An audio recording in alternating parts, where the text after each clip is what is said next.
Anas bin Malik radhiyallahu anhu berkata, ketika diturunkan ayat ini, dan sesungguhnya Jahanam itu benar-benar tempat yang telah diancamkan kepada mereka, pengikut-pengikut setan.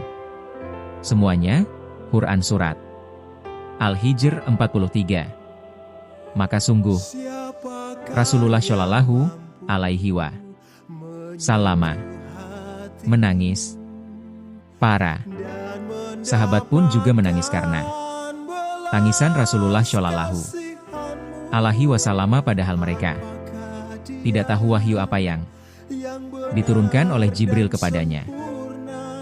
Shallallahu Alaihi Wasallam. Tidak ada seorang pun dari mereka bertanya kepadanya. Shallallahu Alaihi Wasallam.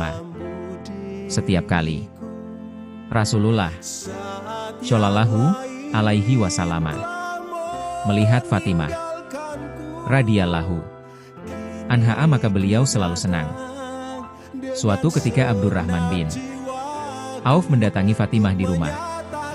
Fatimah, dalam riwayat dari Umar bin Khattab, Abdurrahman berkata, "Assalamualaikum wahai putri Rasulullah." Fatimah menjawab, "Alaika assalam." "Siapa Anda?" Abdurrahman menjawab, "Saya adalah Abdurrahman bin Auf." Fatimah bertanya, "Hai Ibnu Auf, ada perlu apa Anda datang?" Abdurrahman menjawab, "Aku meninggalkan Rasulullah Shallallahu Alaihi Wasallam dalam keadaan menangis dan bersedih. Aku tidak tahu wahyu apa yang dibawa Jibril untuknya." "Ya sudah, pergilah. Aku bersiap-siap dulu," jawab Fatimah. Kemudian Abdurrahman pergi menemui Rasulullah Shallallahu Alaihi Wasallam dengan harapan, barangkali Rasulullah Shallallahu Alaihi Wasallam akan memberitahuku tentang wahyu apa yang dibawa Jibril untuknya. Sementara itu, Fatimah mengenakan selimut usangnya yang ditambal dengan 12 tambalan dengan pelepah dan daun kurma. Ketika Fatimah telah keluar dari rumahnya, Umar melihatnya sambil meletakkan tangannya di atas kepalanya dan berkata, "Duh, kasihan sekali. Sungguh, putri-putri kaisar dan raja mengenakan sutra kasar dan sutra halus, sedangkan putri Rasulullah Shallallahu Alaihi Wasallam hanya mengenakan selimut dari bulu dengan 12 tambalan daun dan pelepah kurma." Ketika Fatimah telah menemui Rasulullah Shallallahu Alaihi Wasallam, ia bertanya, "Wahai Rasulullah, apakah Anda tidak tahu kalau Umar heran dengan pakaianku? Demi Allah, sejak 5 tahun yang lalu aku dan Ali tidak memiliki tikar sama sekali kecuali kulit kambing gibas yang kita gunakan untuk menikari unta kami di siang hari dan kita gunakan sendiri bertikar di malam harinya. Sedangkan bantal tidur kami adalah tulang dan perabot rumah kami adalah dari pelepah kurma." Rasulullah menjawab, "Hai Umar, tinggalkan putriku.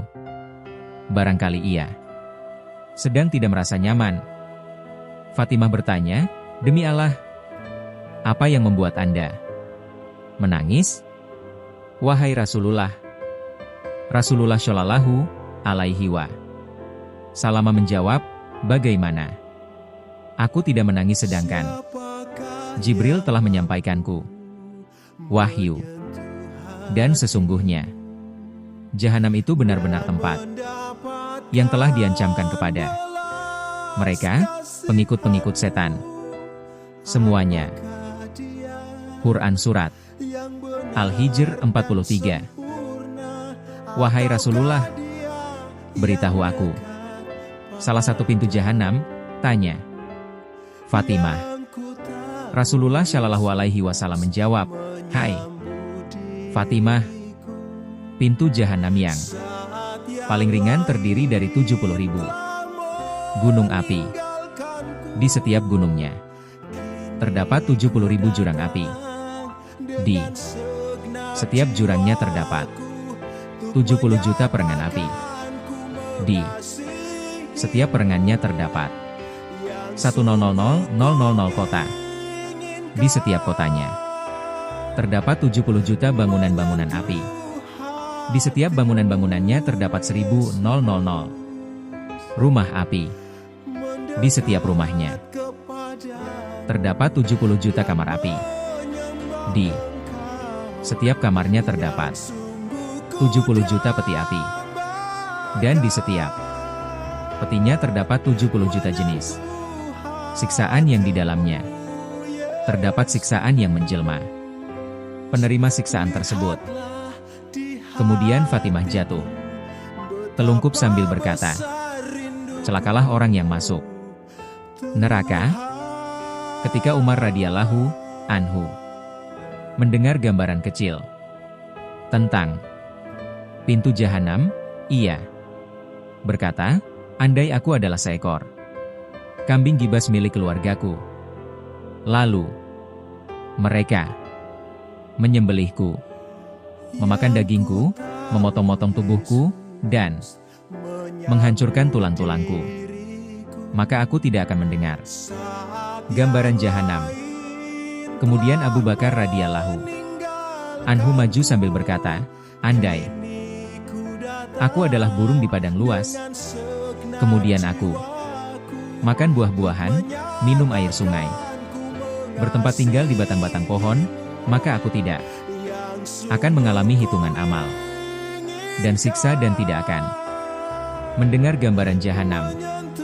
Kemudian Ali radhiyallahu anhu berkata, "Andai ibuku tidak melahirkanku, andai saja aku mati di usia dini, andai saja aku adalah rumput, kemudian binatang-binatang ternak memakanku, andai binatang-binatang buas memangsaku, maka aku tidak akan mendengar gambaran jahanam."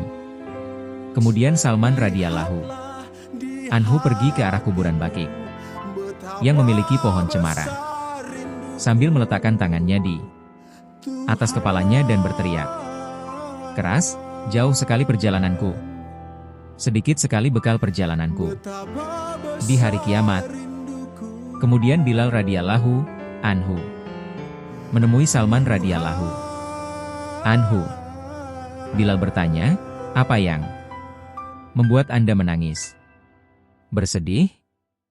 Salman menjawab, "Celakalah aku dan kamu Bilal. Apabila waktu kembali kita adalah setelah memakai pakaian dari kapas dan katun, maka kita akan memakai pakaian dari potongan-potongan api neraka. Celakalah aku dan kamu Bilal. Apabila waktu kembali kita adalah setelah memeluk istri-istri, maka kita akan bersama dengan para setan, dengan belenggu-belenggu neraka. Celakalah aku dan kamu Bilal, yaitu ketika kita diberi minuman dengan air minum jahanam dan diberi makanan berdurinya, gambaran surga dan neraka 3. Syarah Usfuriyah, Haji 62-67. Syekh Muhammad bin Abu Bakar A2C. Mereka tidak memiliki rasa belas kasih. Setiap orang dari umat Muhammad dikepung oleh 1.000 malaikat Zabaniyah. Kemudian mereka semua dibawa ke neraka. Sebagian dari mereka ada yang dibakar sampai mata kaki. Sebagian dari mereka ada yang dibakar sampai kedua lutut. Sebagian dari mereka ada yang dibakar sampai setengah badan. Sebagian dari mereka ada yang dibakar sampai dada. Ketika api hendak membakar wajah dan hati mereka, maka kemudian Terdengar seruan dari arah Arsy.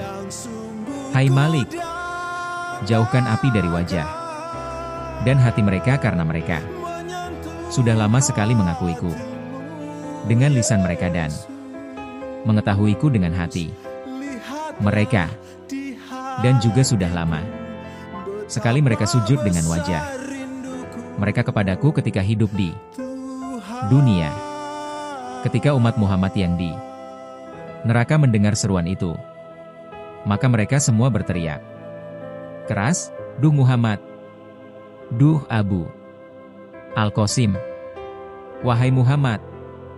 Wahai orang yang berbuat baik kepada para janda dan anak-anak yatim!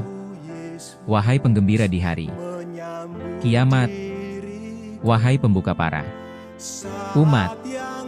Wahai pembuka pintu-pintu surga! Wahai penutup pintu-pintu neraka dari umatmu! Wahai pemberi syafaat para umat! Kami adalah orang-orang lemah dari kalangan umatmu yang tidak kuat dengan panas api.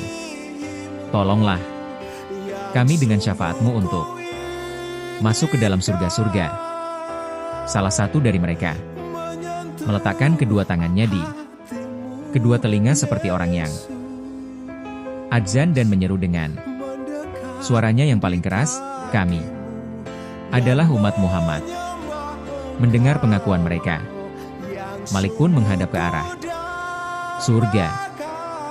Ia berkata kepada Muhammad yang tengah enak-enakan di surga, "Hai Muhammad, kamu telah enak-enakan di surga sedangkan umatmu yang lemah meminta tolong kepadamu. Tolonglah mereka karena mereka adalah orang-orang yang lemah yang tidak kuat dengan api." Ketika perkataan Malik sampai kepada Muhammad Shallallahu Alaihi Wasallam, maka kemudian ia beranjak dari ranjangnya dan segera naik buruk dan berkata, "Hai buruk, cepat, cepat, umatku adalah orang-orang yang lemah, yang tidak kuat dengan panas api." Kemudian Muhammad Shallallahu Alaihi Wasallam naik buruk dan mendarat di dekat tepi jahanam. Ketika mendengar suara mereka, maka Muhammad Shallallahu Alaihi Wasallam menangis dan mereka pun juga menangis.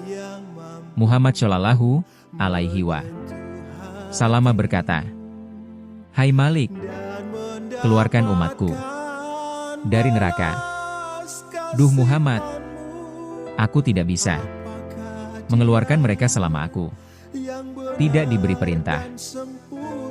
Kemudian Muhammad Shallallahu Alaihi Wasallam menghadap ke arah tiang Arsy.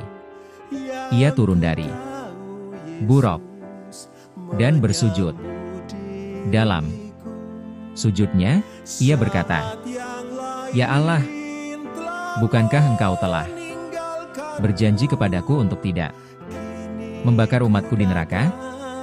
Allah menjawab, "Hai Muhammad, mereka telah melupakanmu dan meninggalkan syariatmu di dunia. Oleh karena itu aku membuat mereka lupa dengan syafaatmu untuk mereka. Sekarang berilah mereka syafaat."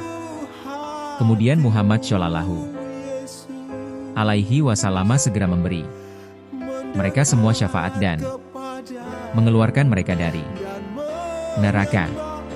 Sementara itu, orang-orang kafir masih tetap berada di sana. Pada saat itulah, orang-orang kafir berkata, "Andai dulu kita adalah orang-orang muslim, niscaya kita dikeluarkan dari neraka seperti mereka."